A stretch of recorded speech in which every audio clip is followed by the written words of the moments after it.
that. And I don't know if you know my story, but I got married very young at 21. And I got divorced after 16 years. So in 2016, I finally started dating. And I was like this bear who lived in like this habitat for his whole life. And I was ready just to go have fun, dude. And just fulfill every fantasy I wanted. And I did. And I remember just being friends with a lot of women because I worked in the corporate world space at the time. And a lot of women were telling me, how's the single world? And I was telling them all the crazy stuff I started to have and all this other stuff. And all the women, like, first time I choked a woman, she just choked me. I'm like, what? I was with one woman since I was 21, dude. So I was like, what? So I learned as I went, and I adapted pretty fast. So I had a lot of fun, but a lot of married women were telling me, how's life? What's life out there? And I tell them, and they're like, you know what? My husband, I love him. He's a good man, but he does not satisfy me in bed. He's always very loving and tender. Are you okay, babe? Do you like that? Do you like that? And she goes, Rudy, I want to be I want my hair pulled. I want to be spanked, and I want to be dominated in bed. I'm a director in this corporate world. I make decisions all day. I do not want to make decisions when I go home, especially in the bedroom. And a lot of them started having affairs. I'm like, don't do that. Just get divorced. But ultimately, that's what they wanted. Bro, I've literally saved marriages from that.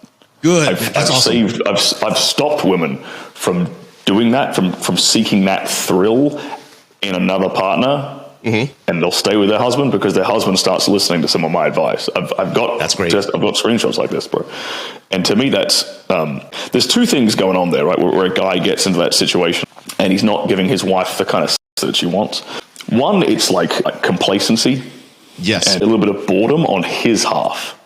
Mm-hmm. Right, because there's this kind of annoying dynamic in the male mind, at least for me. Maybe you can relate to this. Tell me if you relate to this, where like if you're with a woman, like you start a relationship with a woman and it's exciting and it's passionate and you have that, you see her as a sex object. She's a sexual being. Mm-hmm. And then as you get to know her and you truly fall in love with her and you adore her and you appreciate her, she becomes less of a object and more of like a motherly, like the potential mother for your kids, and you see her you start to see her in a different way, and it kind of takes away the fun and the excitement and the thrill of sex a little bit, because you don't want to sexually objectify that kind of woman. Mm-hmm. You want to nurture and care and look after that kind of woman.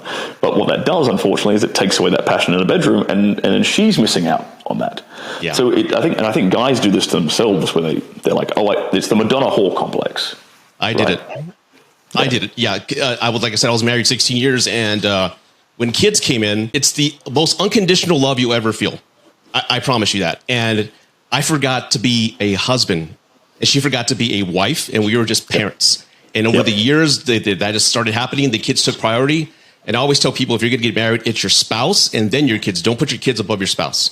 Mm-hmm. Never forget that. That's the foundation of the family. And any marriage therapist will tell you the same thing. And the Madonna whore complex, I saw her as a mother, so sex immediately tanked. And we had a few years where it just was boring. And again, after a while, 10 years or so with the same woman, you get bored.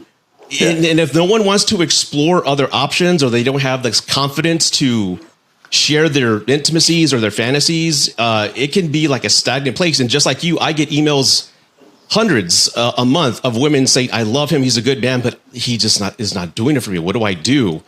And what advice do you give them? Like, what do you tell the men to how to improve themselves? Because I've had a lot of female sex coaches on my podcast, and they're not promoting this, but they're saying as an option, they're saying a lot of people are having open marriages now. So what are your thoughts on that? Yeah, I don't think that's going to work for the vast majority of people.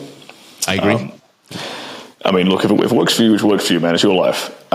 Personally, I don't share my women, but they share me. I think that truly does work, primarily because it keeps the guy excited. It keeps the guy in that state we talked about, where there's variety, there's excitement, there's options, and hey, like if everyone wants to play together, that's fantastic.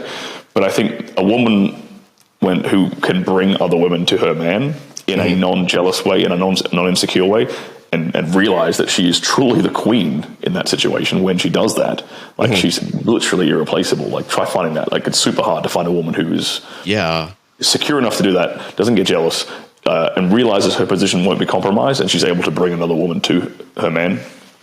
Immediately makes her the queen, and that keeps the excitement going. And oddly enough, it might sound bad saying this, but it keeps her excited because there's a little bit of jealousy involved there, right? Some competitive nature stirs up, right, baby? Yeah. When a woman is a little bit jealous, it's always a good thing for the relationship as a whole. When the man starts to get jealous, it's never a good thing for the relationship as a whole.